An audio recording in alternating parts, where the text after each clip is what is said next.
Dialog kita lanjutkan kembali masih bersama Presiden Direktur Cashless, Pak Suwandi. Pak Suwandi, ini soal right issue, target dana yang akan yang ingin diraih sampai berapa banyak, Pak?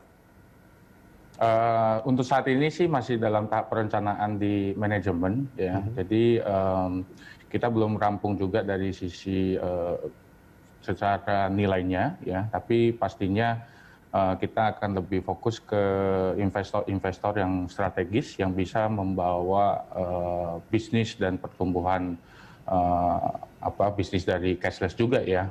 Intinya untuk lebih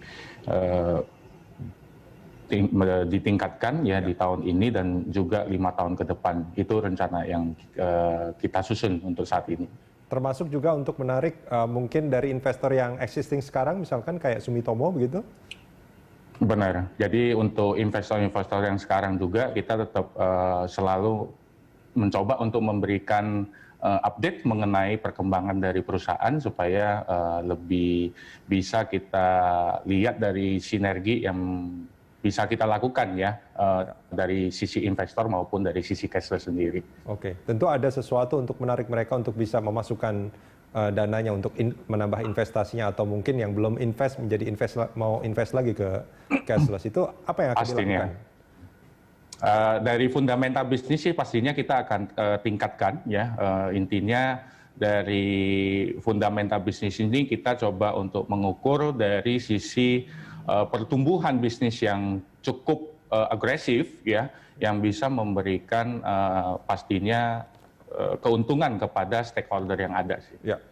Oke. Nah, ini kalau kita bicara soal target transaksi, Pak Suwandi, ini yang namanya investasi di awal kan pasti memang biasanya rugi, ya. Ini 2019 kalau saya tidak salah ruginya cukup banyak. Terus kemudian di 2020 kemarin itu sudah jauh turun. Ini artinya boleh saya sebut kalau transaksinya juga sudah tumbuh, ya?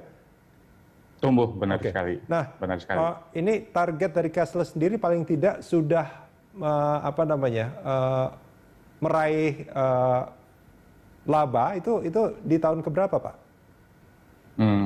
Oke, jadi tahun ini kami cukup optimis, ya, dapat menunjukkan kinerja yang lebih baik dibandingkan tahun sebelumnya. Dengan target transaksi bruto senilai 10 triliun, ya, itu peningkatannya dibandingkan tahun lalu itu mungkin kurang lebih sekitar 70%, ya. Dan juga target penambahan 5.000 merchant ini tentunya akan mendorong peningkatan pendapatan dari perseroan. Dan secara linier akan meningkatkan laba bersih di akhir tahun 2021 juga. Jadi harapan kita ini di tahun ini kita bisa mencetak di laba bersih. Oke, itu target 10 triliun yang peningkatannya 70% itu sangat optimis itu menurut saya, Pak Suwandi.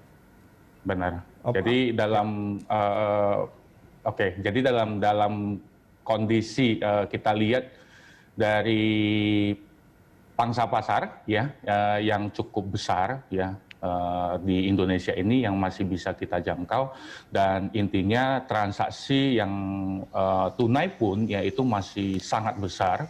Itu yang bisa kita convert ke non tunai, ya, ke cashless society, dan disinilah kita menargetkan strategi yang lebih agresif, ya, untuk bisa mencapai pertumbuhan yang 70% itu, gitu. Ya, jadi kita akan melakukan beberapa strategi itu agar target-target kita itu bisa dicapai dalam tahun ini.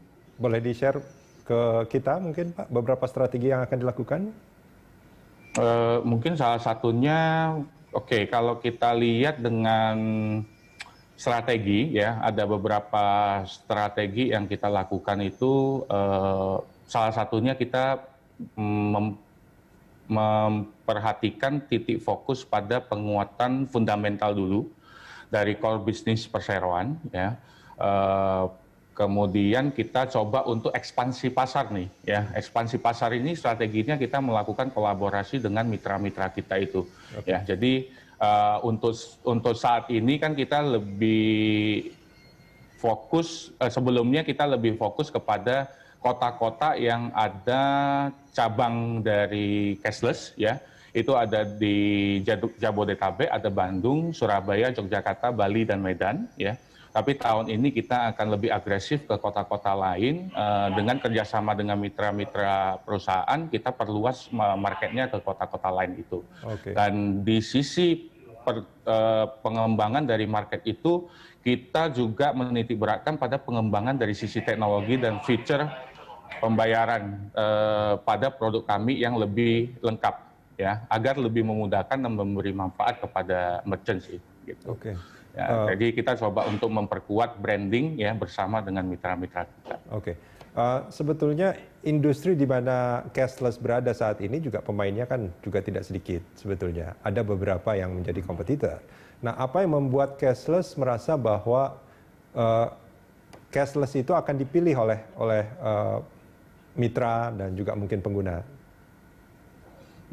Salah satunya sih mungkin dari sisi feature ya. Kalau kita lihat ini kan para pelaku usaha juga dalam memilih sebuah produk ataupun layanan itu mereka akan melihat dari sisi manfaatnya seperti apa, ya, keuntungannya seperti apa.